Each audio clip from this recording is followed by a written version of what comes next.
आपका सहयोग दे रहे हैं, आप हमारे वक्ता के साथ आए हैं। मैं आपसे निवेदन करूँगा आप स्वागत करें गुरुवस्त्र द्वारा।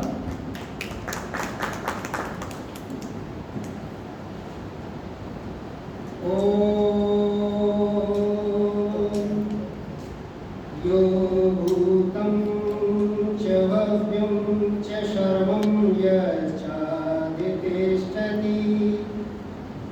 स्वर्यश्च स केवलं तस्मै ज्येष्ठाय ब्रह्मणे नमः। तस्मै ज्येष्ठाय ब्रह्मणे नमः। तस्मै ज्येष्ठाय ब्रह्मणे नमः। तीनों कालों का जिसे पूरा यथावत ज्ञान है, सृष्टि सारी में प्रतिष्ठित बस वही भगवान है स्वयं सुख रूप केवल मुक्तिदाता नाम है। उस महात्म ब्रह्म को श्रद्धा समेत प्रणाम है। जिस बुद्धि को मांगते साधु संत सुजान, उस बुद्धि का हे प्रभो देना हमको दान। वेद स्वाध्याय सत्संग करते रहो, वेद स्वाध्याय सत्संग करते रहो।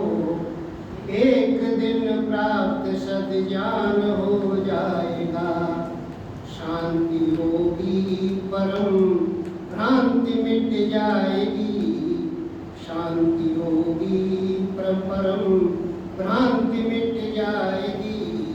पाप तापों का अवसान हो जाएगा।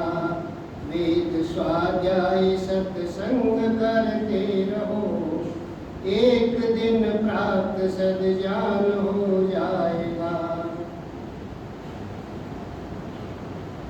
अपनी समाज के सुयोग्य धर्माचार्य, समाज के समस्त सुयोग्य पदाधिकारी वृंद, अत्यंत श्रद्धा की भाजन वंदनीय मातृशक्ति एवं आर्य धर्म प्रेमी सज्जनों, ईश्वर की महान कृपा है जिसकी कृपा से कुछ थोड़ी देर चिंतन लेकर के हम लोग उपस्थित होते हैं। आर्य सज्जनों, बहन ऋचा जी का आग्रह हुआ, उनकी कृपा से आपके सबके दर्शन मुझे हुए हैं। वैसे यदा कदा अधिकारियों को सभा की मीटिंगों में हम देखते रहते हैं, लेकिन व्यक्तिगत रूप से आज पहली बार आपकी समाज में आया हूं मैं। बहन ऋचा जो है एक ऐसे परिवार को बिलोंग करती हैं। कुछ दिन पहले कथा के लिए मैं जबलपुर गया, 4-5 दिन की कथा थी वहाँ पर। तब इस परिवार को देखने का अवसर मिला मुझे। बहुत ही महर्षि दयानंद के विचारों से ओतप्रोत परिवार है और सज्जनों ईश्वर भक्त परिवार है। आर्य समाज के प्रति बड़ी प्रगाढ़ श्रद्धा इस परिवार में है। उस परिवार को आदरणीय बहन ऋचा जी बिलोंग करती हैं। सज्जनों, आप सभी कुछ तो मेरे से भी उम्र में ज़्यादा है। आप सभी बहुत लोगों को सुन चुके हैं, कोई सुनने को शेष नहीं रहा। इतने विद्वानों को आप लोग सुन चुके हैं, बहुत लंबे समय से सुनते चले आ रहे हैं। लेकिन इस ज्ञान का अंत नहीं है। ये ज्ञान जैसे परमात्मा विशाल है, परमात्मा अनंत है, वैसे उसका ज्ञान भी अनंत है। जब से सृष्टि बनी है तब से लेकर के अब तक लगातार हम लोग खोज करते चले आ रहे हैं, लेकिन वो खोज परिपूर्ण नहीं। ये रुकने का स्थान नहीं है इसका। परमात्मा इतनी ऊंची चीज है। सज्जनों, हम आर्य समाज की कभी कभी मन में बड़ा क्षोभ उत्पन्न होता है, लेकिन कभी कभी जो है जागरूकता को देख करके भी बड़ी प्रसन्नता होती है।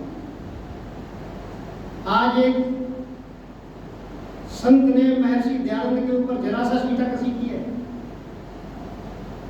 आप अंदाजा करिए कि छोटे स्तर से लेकर के सार्वदेशिक सभा तक उसके पास लगातार पत्र जा रहे हैं, लगातार विरोध प्रदर्शन हो रहा है, पत्र के माध्यम से भी और मीडिया के माध्यम से भी, और न केवल मीडिया के माध्यम से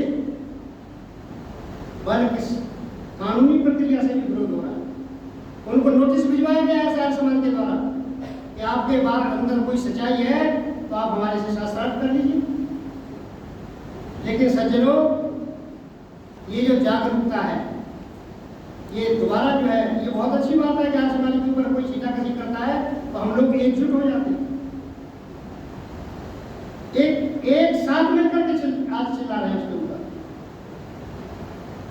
सज्जनों, महर्षि दयानंद की 200वीं जयंती हम लोग मना रहे हैं। लगातार 2 साल से प्रोग्राम चल रहे हैं और 2 साल के प्रोग्रामों में न केवल अपने ही देश में, विदेशों में भी हैं। अभी लोग कुछ अमेरिका गए थे, अमेरिका में भी प्रोग्राम हुआ है। तो महर्षि की 200वीं शताब्दी के अवसर पर हम लोग बहुत लंबे समय से सुनते चले आ रहे हैं कि टंकारा में पैदा हुए, इनके पिताजी कृष्ण तिवारी थे, ये बहुत सुनिए हमने। लेकिन आज हम इस बात पर चर्चा करेंगे कि ये बोध क्या चीज है।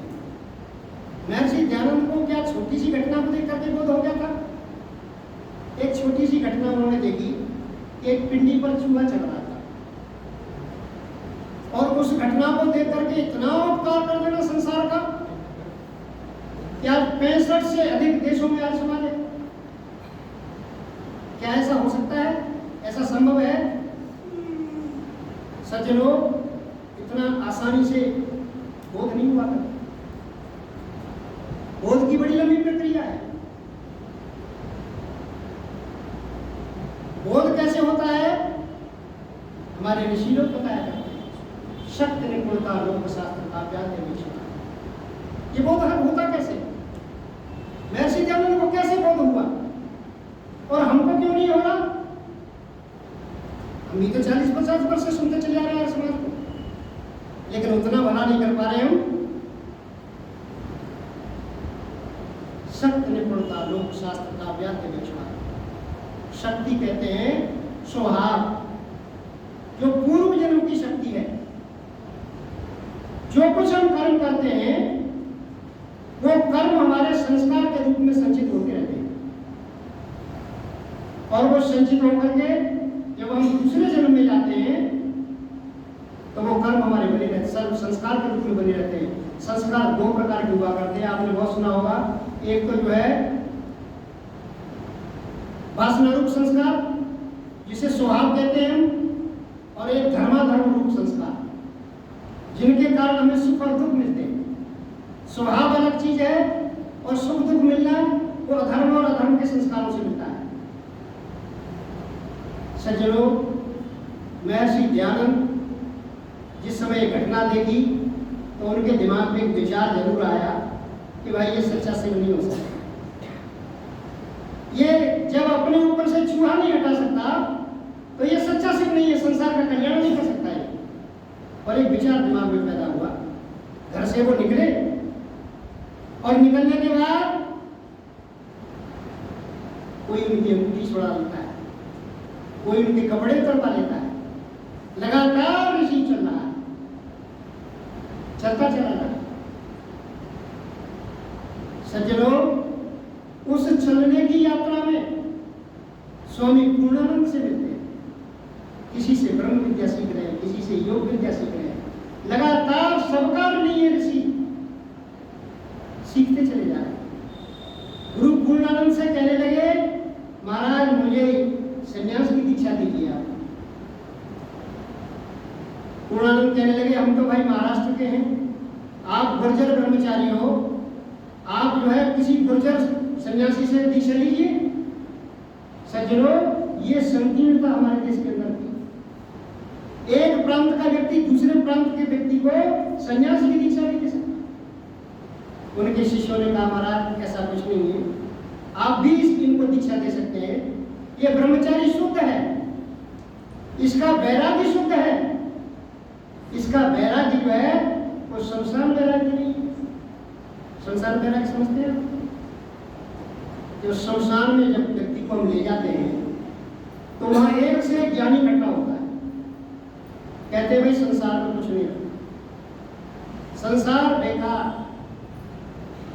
लेकिन जैसे ही हम घर आते हैं लौट करके तो उसी काम में लग जाते हैं। ये होता है संसार वैराग्य। लेकिन ये ब्रह्मचारी संसार वैराग्य वाला नहीं है। गुरु पूर्णानंद ने पूरी उनकी परीक्षा ली है, तब उनको संन्यास दिया है। लेकिन वो देखते क्या है कि उस बच्चे की लगातार जिज्ञासा बढ़ती जा रही है। वृद्ध है बहुत ज्यादा पूर्णानंद, वो कहते भाई दयानंद मैंने तुम्हारा संन्यास की दीक्षा तो दे दी, लेकिन तुम्हारी जिज्ञासा को शांत नहीं कर पा रहा मैं। तुमने जो प्रण लिया है कि सच्चे शिव की खोज करके मानूंगा, उस जिज्ञासा को मैं शांत नहीं कर पा रहा। मेरी उम्र बहुत ज्यादा हो चुकी है। मेरे एक शिष्य जो है गुरु बिरजानंद रहते हैं मथुरा में, आप उनके पास जाइए। सज्जनों, गुरु बिरजानंद के पास जाते हैं और बिरजानंद के पास जाकर के दरवाजा खटखटाते हैं। सज्जनों, वो दरवाजा जो खुला था वो महर्षि दयानंद के लिए खुला था क्या? वो तो हम सबके लिए खुला था। यदि सज्जनों को दरवाजा नहीं खुलता तो हमारा ये दरवाजा भी नहीं खुल सकता। वो दरवाजा हमारे लिए खुला था। 1860 में महर्षि दयानंद गुरु के पास प्रस्तुत होते हैं और 1863 में वहां से विदा ले लेते हैं। 3 साल के अंदर सारा का सारा वेदांत संक्रांत हो गया है। महर्षि सारा का सारा वेदांत पढ़ लिया। जो आज का विद्यार्थी 10 वर्ष गुरुकुल में रह करके भी उतना शिक्षा नहीं ले पाता, जो 3 साल के अंदर ले लिया। गुरु बिरजानंद के यहाँ से 63 में निकलते हैं और फिर लगातार चलते हैं। सज्जनों, ये वैराग्य शक्ति नहीं पड़ता। मैं ये समझा रहा था कि शक्ति पूर्व जन्म की शक्ति, ये पूर्व जन्म के संस्कार प्रेरित कर रहे हैं उनको लगातार चलने के लिए। आगे चल के कहीं शैव मत का खंडन करते हैं, वैष्णव मत का खंडन करते हैं, फिर आगे चलते हैं वैष्णव मत का भी खंडन करने लगे जाते हैं। ये लगातार यात्रा चल रही है। तो ये शक्ति दूसरी है निपुणता। निपुणता किसकी? लोक शास्त्र काव्यात्मक। संसार के काव्यों को जो प्रचलित ग्रंथ हैं उनको पढ़ने के बाद जो योग्यता प्राप्त होती है, सज्जनों, वो योग्यता, ये दूसरी शक्ति है। और तीसरी काव्य की शिक्षा अभ्यास। हमारी बुद्धि बढ़ेगी कैसे? हमारी बुद्धि वहां की भी क्यों है, बढ़ क्यों नहीं रही? महर्षि के निर्देश पर नहीं चल रहे। बुद्धि बढ़ने के बाद बताइए ऋषियों ने देशाटनम पंडित मित्रता। आप देशाटन करिए, बुद्धि में प्रगाढ़ता है, बुद्धि बढ़ेगी। पंडित मित्रता, पंडितों के साथ मित्रता। जो धर्म के व्यक्ति हैं, वेदज्ञ व्यक्ति हैं, उनके साथ आपकी मित्रता होनी चाहिए। और वारांगना राजसभा प्रवेश। वारांगना जो कुछ दुष्कर्मी लोग समाज में हैं, उनकी गतिविधियों से सावधान रहना है, उनसे संक्रांत नहीं होना, लेकिन गतिविधियों को पता रखना है कि ये व्यक्ति इस कर्म वाला है, नहीं छूट नहीं पाएगी उससे।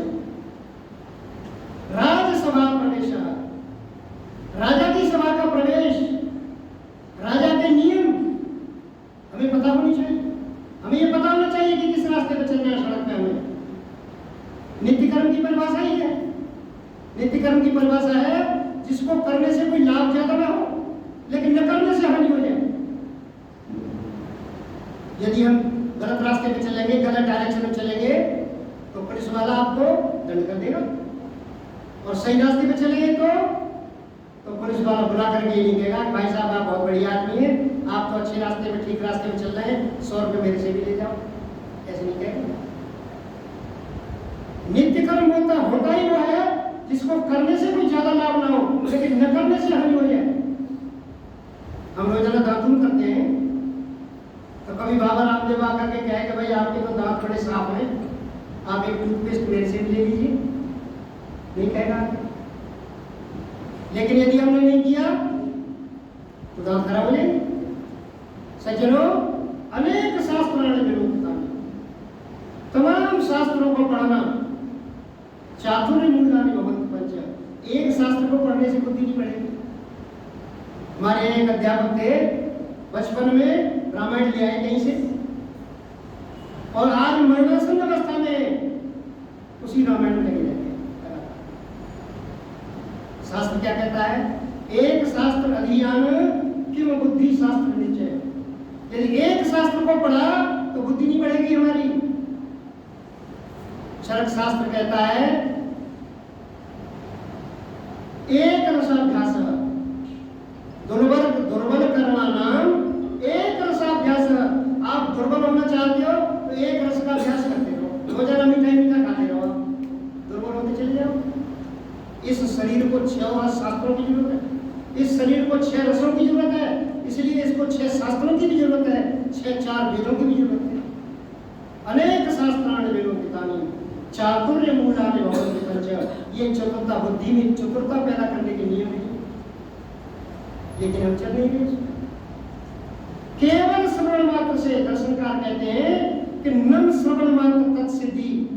आप 40 वर्ष से लगातार सुनते चले आ रहे हो, ये श्रवण मात्र से सिद्धि नहीं होगी, केवल सुनने मात्र से सिद्धि नहीं होगी सज्जनों। फिर कैसे होगी? क्यों नहीं हो रही है हमारी सिद्धि? आज मंदिर से बाहर निकल के व्यक्ति कहता है कि भाई कुछ भी हो, हम तो सबको मानते हैं। बहुत से व्यक्ति आप कहते हो नहीं आर्यसमाज, 40 वर्ष से आर्यसमाज को सुन रहे हैं और बाहर निकल के कहते हैं जी हम तो सबको मानते हैं। सज्जनों, यदि कोई ऐसा कहता है तो समझो वो नहीं मानता किसी को, क्योंकि वो जानता नहीं है, उसने सीखा नहीं आर्यसमाज में कुछ भी। कारण है न श्रवण मात्र सिद्धि। श्रवण मात्र से सिद्धि नहीं होगी। जो प्रारब्ध के संस्कार हैं, अनेक संस्कार बलवत्ता, हमारे जो पुराने संस्कार हैं, बाबा तुलसीदास कहते हैं कि तुलसी पिछले पाप से हर चर्चा उसका है। परमात्मा की आप चर्चा अच्छी नहीं लगेगी, आपको गलत संस्कार उसको प्रेरित करते हैं। जैसे ज्वर के वेग से भूख मिलाया जाए, ज्वर चढ़ा हो व्यक्ति को तो अपने आप दूर रहेगी। इसलिए केवल श्रवण मात्र से सिद्धि नहीं होगी, हमें संस्कार के लिए इतना काम करना पड़ेगा। इसलिए सज्जनों, अनेक शास्त्राण, तमाम शास्त्रों को पढ़ना।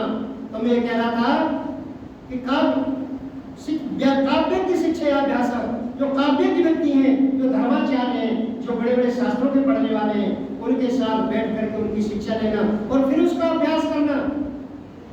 इति हेतु तद्वत् भवेत्, ये ज्ञान का हेतु है। ज्ञान ऐसे पैदा होता है सज्जनों, ज्ञान ऐसे पैदा नहीं होगा केवल सुनने मात्र से। हम ये कंजूसी करें, आज समाज में तो कोई कंजूस है नहीं, क्योंकि है कोई कंजूस? यहाँ तो दान करते हैं, गुरुकुलों को भी दान देते हैं, बाहर के लोगों को भी दान देते हैं, लेकिन सज्जनों एक बड़ी कंजूसी करते हैं जबरदस्त। विद्वानों को सुना, अपना पुण्य कर्म से कम कर दिया। विद्वानों को सुन करके पुण्य कर्म से कम हो जाता है, पता है आपको? नहीं पता। सत्संग के प्रयोग करने से पुण्य कर्म से बढ़ता नहीं है, ये जान कर लो। आपने कोई चीज बाजार से खरीदी और बाजार से खरीदी, पैसे चुका के आए उसके, और पैसे चुकाने के बाद घर ला करके रख ली और धरी रही महीनों, सड़ गई, बाद में फेंक दी। आपके पैसे तो कम हुए ना, पैसा तो गया ना आपका। लेकिन सज्जनों, क्या सत्संग में आकर के ये काम कर नहीं कर रहे हो? क्या जो सत्संग सुना है उसको क्या अपने घर में जाकर के बताया आपने? आपने पार्क में डिस्कशन किया इसका? किसी पड़ोसी के साथ डिस्कशन किया? आपने सत्संग जो है बड़े पुण्य कर्मों का फल होता है। हर एक को सत्संग नसीब नहीं है। सत्संग तो पूर्व अच्छे कर्मों का फल है, जिसको हमने लिया है अब, वो पुण्य कर्माशय का फल जो हमें मिल गया, सत्संग में आ गए हम, वो कर्म समाप्त हो गया हमारा, पुण्य कर्माशय कम हो गया ना। लेकिन ये बढ़ेगा कैसे? ये बढ़ेगा, इसका विस्तार करेंगे। काव्य की शिक्षा अभ्यास, काव्य व्यक्ति की शिक्षा का अभ्यास, एक हेतु तदुद्भवे, ये उसके हेतु में सज्जनों, इससे बढ़ता है। महर्षि दयानंद लगातार इस मार्ग पर चलते रह रहे हैं। ऋषि के साथ बड़ी विचित्रता है, उनके पास पूंजी पहले आ गई है, टेक्स्ट बुक नहीं है। हमारे साथ ये विचित्रता है कि हमें टेक्स्ट बुक स्कूल में पढ़ने को मिल जाती है, और जब मास्टर की बात समझ में नहीं आती है तो फिर हम पूंजी खरीदते हैं बाजार से।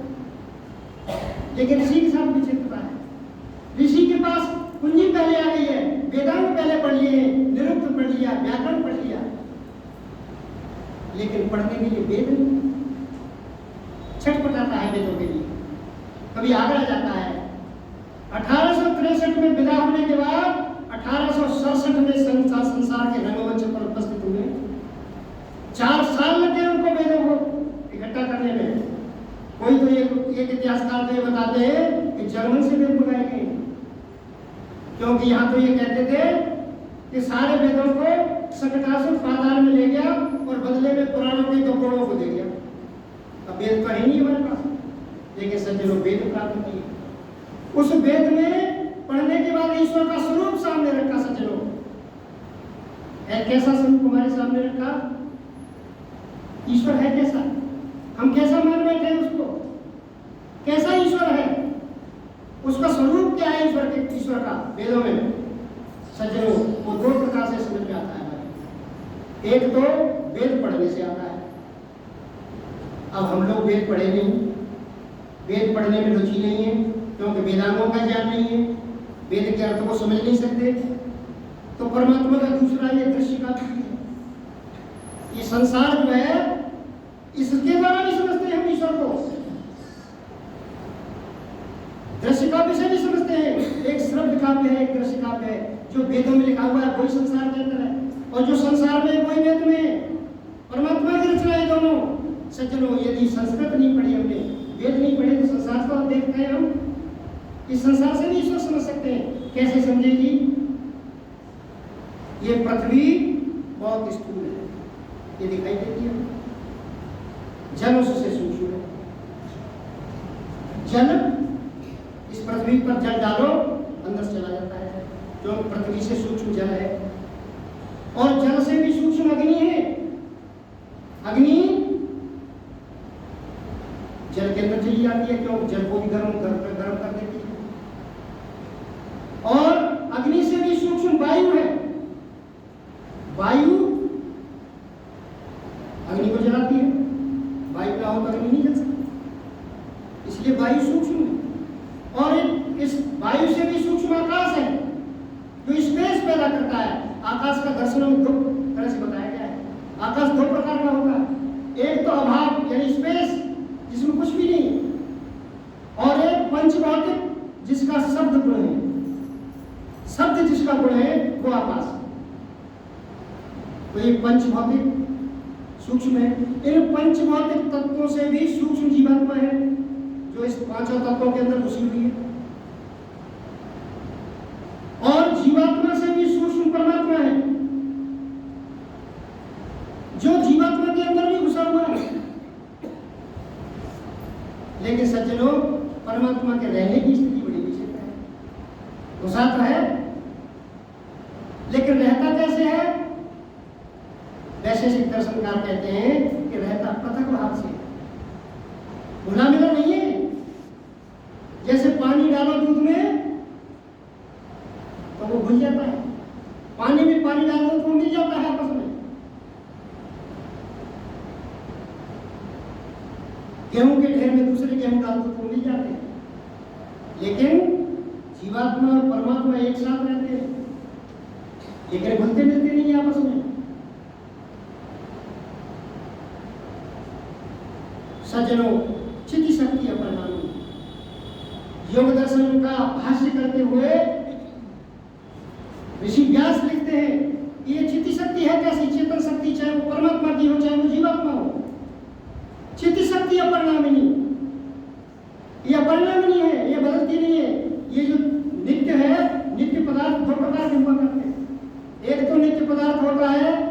कूटस्थ और एक होता है परिणामी। ईश्वर और जीव कूटस्थ नित्य है और जो प्रकृति है ये परिणामी नित्य है। नित्य तो है लेकिन परिणाम होता रहता है। सज्जनों, चित्त शक्ति अपरिणामी, ये अपरिणामी है, इसके अंदर बदलाव नहीं आता। दूसरा लिखते हैं अप्रतिसंक्रमण, ये घुलती मिलती नहीं है किसी से। जीवात्मा परमात्मा के अंदर, परमात्मा जो है जीवात्मा के अंदर घुसा हुआ है लेकिन इसके बाद मिलता नहीं, अप्रतिसंक्रमा है। दर्शित विषया शुद्धाच अनंताच, दर्शित विषयों का दर्शन मात्र करते हैं दोनों, चाहे वो परमात्मा हो चाहे जीवात्मा हो। हम तमाम तरह से समझते हैं कि एक वृक्ष जो है, एक वृक्ष पे दो पक्षी बैठे हुए हैं, एक जो है वो देख रहा है और एक खा रहा है, स्वाद ले रहा है। लेकिन सज्जनों, जीवात्मा को तो अनुभूति मात्र होती है, जीवात्मा खाता कुछ नहीं। ये सारा का सारा प्रकृति के अंदर चलता है।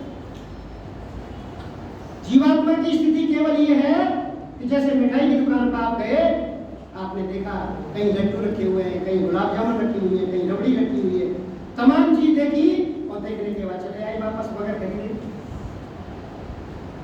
केवल जीवात्मा को अनुभूति मात्र होती है और कुछ नहीं मिलता। जीवात्मा दर्शित विषय, केवल विषयों का दर्शन मात्र करती है।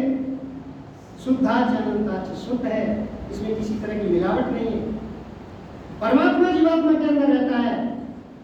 यदि हम ना माने ऐसा कि जीवात्मा इतना सूक्ष्म है तो परमात्मा कैसे घुसता होगा इसमें, तो सज्जनों दर्शनकार लिखते हैं कि फिर परमात्मा में छेद मारने पड़ेंगे। जहां जहां जीवात्मा है वह परमात्मा नहीं होगा, तो फिर उतने उतने छेद मारने पड़ेंगे परमात्मा में। इसलिए ऐसा है नहीं। परमात्मा, बहुत से संसार में ऐसे पदार्थ हैं, मौजूद हैं जो परमात्मा का याद तो दिलाते हैं लेकिन वो परमात्मा नहीं है। आज बहुत से व्यक्ति सूर्य का दर्शन करते हैं, कहते हैं जी सूर्य जो है सविता, ये ईश्वर है, ईश्वर की तरफ सुबह दर्शन करेंगे, नमस्कार करेंगे। लेकिन सज्जनों, उसमें पैदा करने की क्षमता तो है लेकिन प्राण प्रतिष्ठा की क्षमता उसके अंदर नहीं है, ईश्वर के अंदर नहीं है। वायु को भी ईश्वर कहा गया है दर्शनों में, आकाश को भी ईश्वर कहा गया है दर्शनों में। आकाश भी ईश्वर है लेकिन सज्जनों ईश्वर जैसा आकाश नहीं है, क्योंकि आकाश हमें स्पेस तो मुहैया करा देता है लेकिन जो ठोस पदार्थ है उसके अंदर आकाश नहीं घुस सकता, ईश्वर उसके अंदर घुसा हुआ है। वायु जीवात्मा की अपेक्षा से बड़ी शक्तिशाली है। सारे के सारे कार्य जीवात्मा के वायु के द्वारा संपन्न हो रहे हैं। हम वायु को बहुत बड़ी मानते हैं, बहुत ताकतवर मानते हैं, लेकिन ईश्वर जैसा नहीं है। वायु कभी भी सूर्य को नहीं घुमा सकती, वायु कभी भी किसी ग्रह पर ग्रह को नहीं चला सकती, कितना भी ताकतवर हो, उसको तो परमात्मा ही चलाता है। इसलिए परमात्मा अति सूक्ष्म है, सूक्ष्मतम है। परमात्मा जैसा सूक्ष्म संसार में कोई नहीं। सज्जनों, ये परमात्मा का सूक्ष्म रूप है। एक परमात्मा का स्थूल रूप भी है। स्थूल कैसा है? इस हम जो बैठे हुए हैं, ये मंच पर बैठे हुए हैं, हमारा आधार ये मंच है। आप सज्जनों ध्यान से सोना नहीं है किसी ने। एक बड़ी मुश्किल समाजों में है कि जब बात समझ में ना आए आप पूछ सकते हैं, लेकिन जो है सोने की स्थिति कुछ समाज में सदस्य ऐसे हैं जो सनातन धर्म में भी सदस्य बने हुए हैं, कुछ यहाँ भी बने हुए हैं, तो आधी नींद तो वो वहाँ पूरी करते हैं और बाद में कुछ नींद यहाँ पूरी कर लेते हैं। ऐसा नहीं करना। जो चीज समझ में ना आए आप तुरंत पूछें। हम आधार पृथ्वी का ये मंच है, इसका आधार पृथ्वी है और पृथ्वी का आधार क्या है? पृथ्वी का आधार है सूर्य। ये सूर्य पृथ्वी का आधार है। सूर्य की कशिश से पृथ्वी बीच में लटकी है, इसका कोई आधार नहीं है सज्जनों, किसी चीज पर रखी हुई नहीं है, ये स्पेस में लटकी हुई है।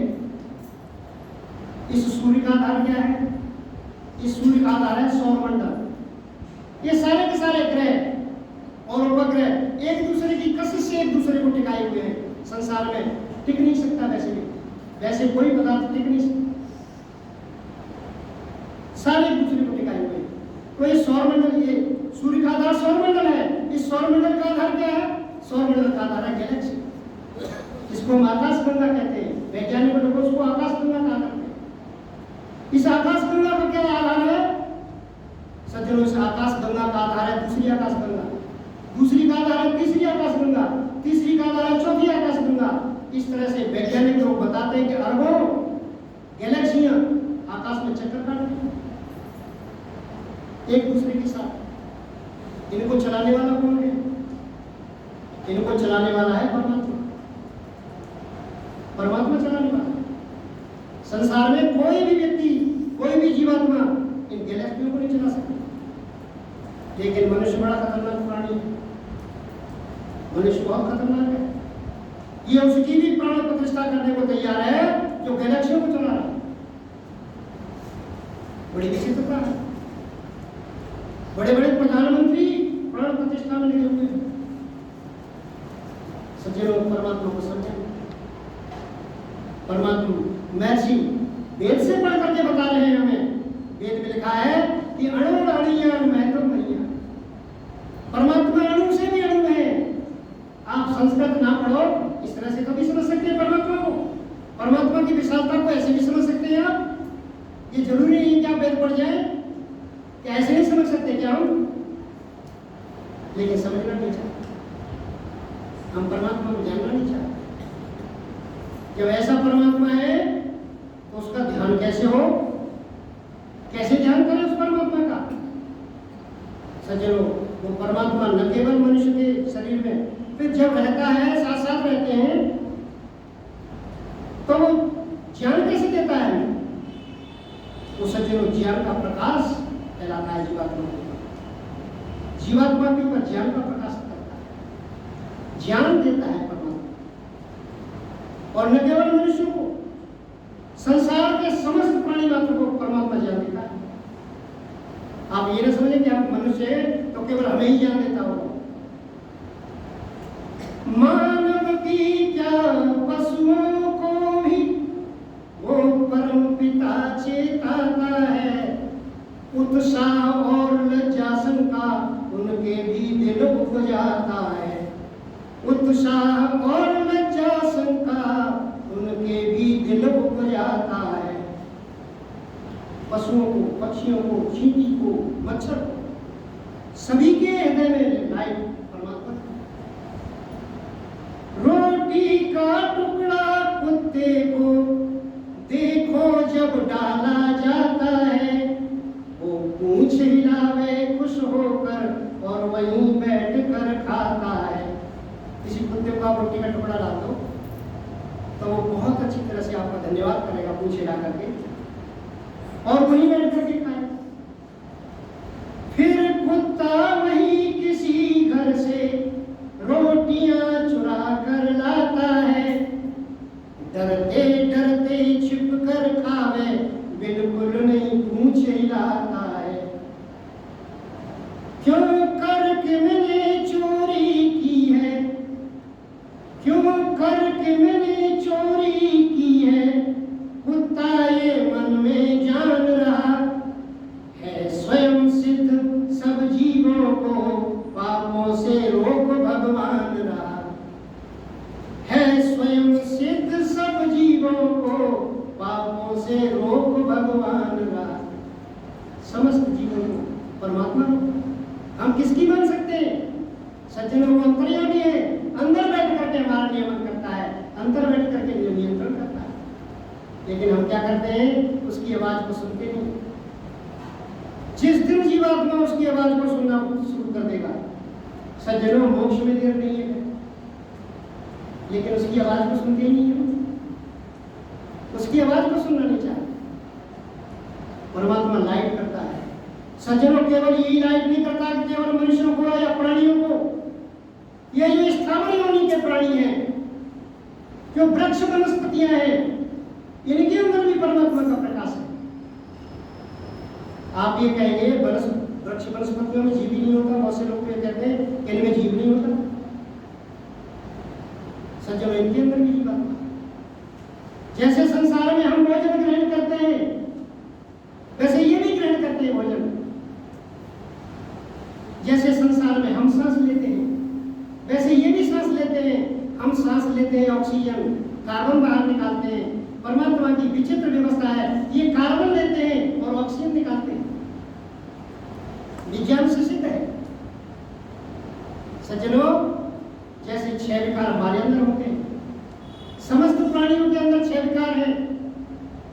पैदा होता है, पैदा होने के बाद बढ़ता है, बढ़ने के बाद पूर्णता को पहुंचता है, और पूर्णता के बाद अब विपरिणमते यानी उसके अंदर ढलान शुरू होता है, और अपक्षीयते में निश्चय क्षीण होता है, नष्ट हो जाता है। ऐसे 6 के 6 विकार इनके अंदर भी हैं।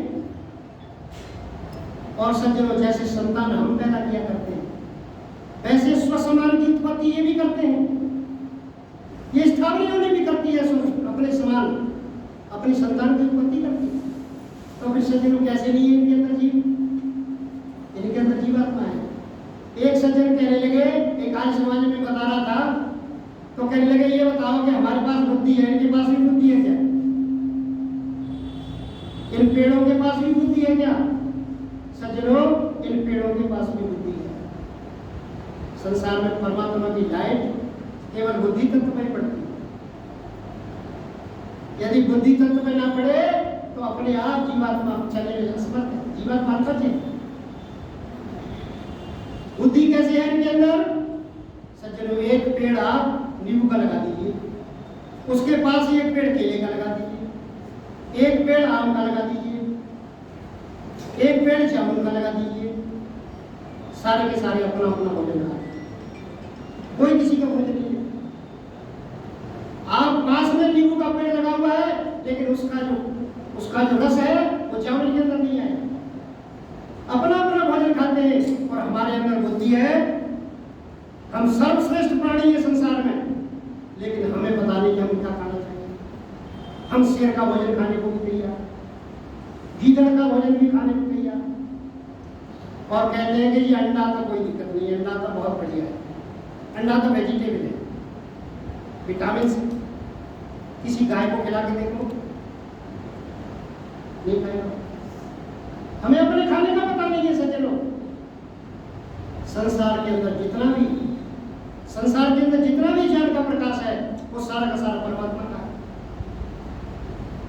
लेकिन आप कह रहे हो ये परमात्मा ऐसा है, ऐसे परमात्मा को क्या करें हम? यहाँ जो रावण है और कंस है, उनको कौन मारेगा? हमारे यहाँ तो एक कहावत चल रही है कि भाई ऐसा परमात्मा का क्या लाभ कि रावण और कंस भी तो मरवाने हैं। हमें तो ऐसा रावण ऐसा भगवान चाहिए। हम ऐसे भगवान का क्या करेंगे जो दिखाई नहीं देता? सज्जनों, उस परमात्मा की ताकत का पता नहीं है।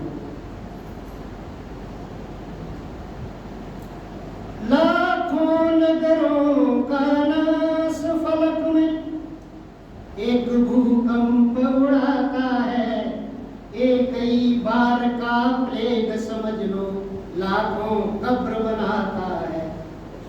एक ही बार का प्लेग समझ लो लाखों कब्र बनाता है। एक ही बार का है जागी लाखों की चिता जलाता है। कभी आपस में कट मरे लोग, वो ऐसी हवा चलाता है। परमात्मा का सारा व्यवस्थित हो रहा है, सारा संसार व्यवस्थित हो रहा है। हम सज्जनों कहाँ पड़े हैं? हम कंस और रावण के चक्कर में पड़े हैं। उत्पत्ति स्थिति नाश सृष्टि का ईश्वर बिना शरीर करे, वह तुच्छ आदमी के बद को अवतार ले और देह धरे। ये बात हंसी की सी लगती, उससे नहीं रावण कंस मरे। यहाँ भांति भांति के लोगों में ना जाने कैसे ज्ञान भरे। यानी क्या पढ़ते हैं? संसार में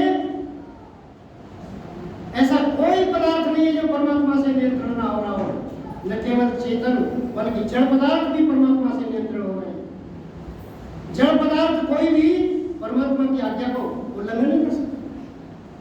आप कहेंगे ये जड़ पदार्थ तो उसके अंदर तो ज्ञान ही नहीं है, परमात्मा नियंत्रण करता है। हमारा शरीर चेतन है या जड़ है? इसको नियंत्रण जीवात्मा करता है, कुछ परमात्मा भी करता है इसके अंदर। सज्जनों, ऐसे ही संसार में सारा का सारा संसार परमात्मा से व्यवस्थित हो रहा है। उस परमात्मा के स्वरूप को समझना चाहिए। देखिए सज्जनों, थोड़ी सा समय रह गया है, ये तो घंटों चलने वाली चर्चा है। हमारे भागवतकार 3-3 घंटे बोलते हैं और लगातार चुपचाप बैठ करके सुनते रहते हैं। और आज समाज में 5 मिनट यदि आगे निकलने लगे तो व्याप्त होते हैं कि भाई आगे निकल गया, इन्होंने तो उल्लंघन कर दिया समय का। सज्जनों, परमात्मा इतनी आसानी से घुसता नहीं है। आज गड़बड़ी क्या है, हम सारी चीजों को बहुत अच्छी तरह समझते हैं। आग को हम समझते हैं कि जैसे ही हाथ लगाओगे 30 अरबों का फैसला सुना देगी, बिजली ऐसी ही। लेकिन ईश्वर को जानना नहीं चाहते, संसार के नियंता को जानना नहीं चाहते। और संसार के नियंता को जानेंगे तो कह देंगे कि भाई हमें तो साकार रूप में दिखाओ। आप सभी ने अपनी अपनी धर्मपत्नियों को देखा है क्या? देखा है किसी ने? क्या किसी धर्मपत्नी ने अपने पति को देखा है क्या? परमात्मा को साकार देखना है। लेकिन सज्जनों, परमात्मा दिखाई देता है, ऐसा नहीं है कि परमात्मा दिखाई न देता हो। दृश्यते तो अग्रया, अग्रबुद्धि से दिखाई देता है। कौन कहता है परमात्मा दिखाई नहीं देता? दृश्यते तो अग्रया, सूक्ष्म सूक्ष्मदर्शी, जो सूक्ष्म बुद्धि वाले हैं, सूक्ष्म पदार्थों को देखने वाले हैं, सूक्ष्मता से अपने आत्मनिरीक्षण करते हैं, सज्जनों, वो परमात्मा तब दिखाई देता है। थोड़े से समय में बताऊं उस परमात्मा का ध्यान कैसे करें हम, कैसे ध्यान करें हम। दर्शन में बताया गया है कि तज्जप तदर्थ भाव, उसका अर्थपूर्वक चिंतन करना चाहिए हमें। अर्थपूर्व क्या है? अर्थपूर्वक क्या है? अर्थपूर्वक हम लोग ये समझते हैं कि हम ओम ओम जैसे दूसरे कहते हैं ना कि राम राम राम राम, तो आज समाज कहते हैं कि ये ओम का जाप करो, ओम ओम ओम ओम, तो ये ओम का जाप ठीक है। फिर इसका अर्थ का चिंतन कैसे करें? तो किसी ने बता दिया कि भाई अवरक्षणे धातु से ओम शब्द बनता है, तो ऐसे अर्थ लगाओ जीव हृदय में, हे परमात्मा आप सर्वरक्षक हो, ओम हे परमात्मा आप सर्वरक्षक हो। ऐसे जाप होगा, ऐसे जाप होगा। ये अर्थ का चिंतन नहीं है, ये तो भाषांतर है।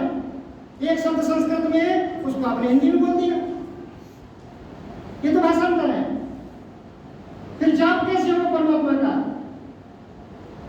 सज्जनों, अर्थ कहते हैं वस्तु। जैसे ये पेन है,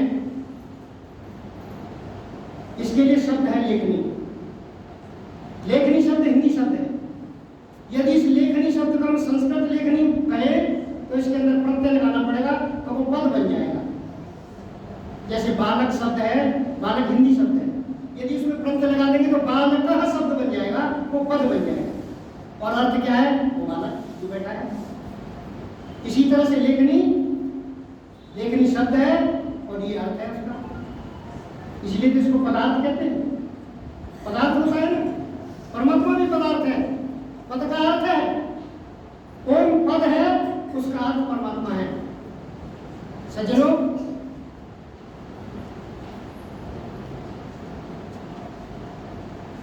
ये जो पदार्थ है इसका कैसे जाप करें हम?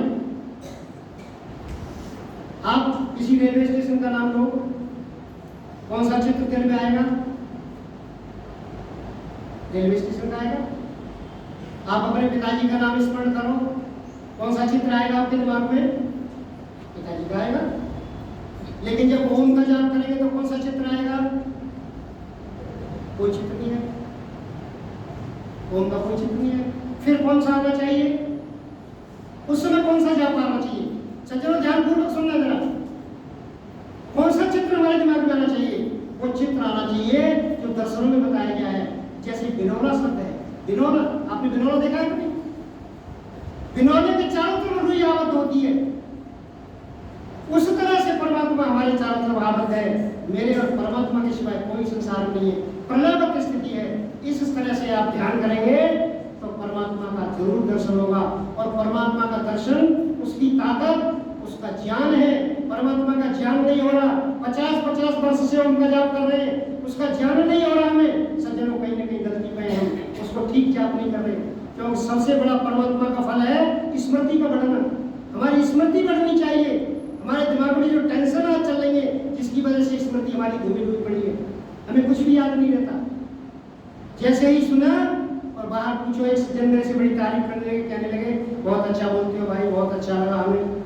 ये कहने क्या अच्छा लगा, तो ये पता नहीं, 1 मिनट में भूल गए। मैंने कहा मुझे ये तो बताओ क्या अच्छा लगा आपको, नहीं बता सकता।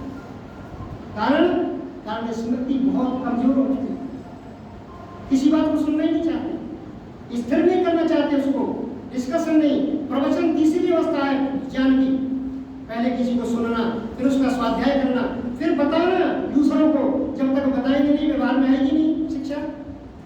इसीलिए सज्जनों, परमात्मा का उसके अर्थ का चिंतन करना चाहिए। मेरे शब्दों के साथ समय हो रहा है, मैं आगे अपनी वाणी को विराम देता हूँ। आपका बहुत बहुत सानिध्य बढ़िया लगा। हो सकता है कि आगे जो है कभी समय मिलेगा तो मैं परमात्मा का आनंद कैसा है, हम किस आनंद में खोए हुए हैं, परमात्मा का आनंद कैसा है, कैसे मिलेगा हमें, ये आपको बताने की कोशिश करूंगा इन्हीं शब्दों के साथ। ओम शांति।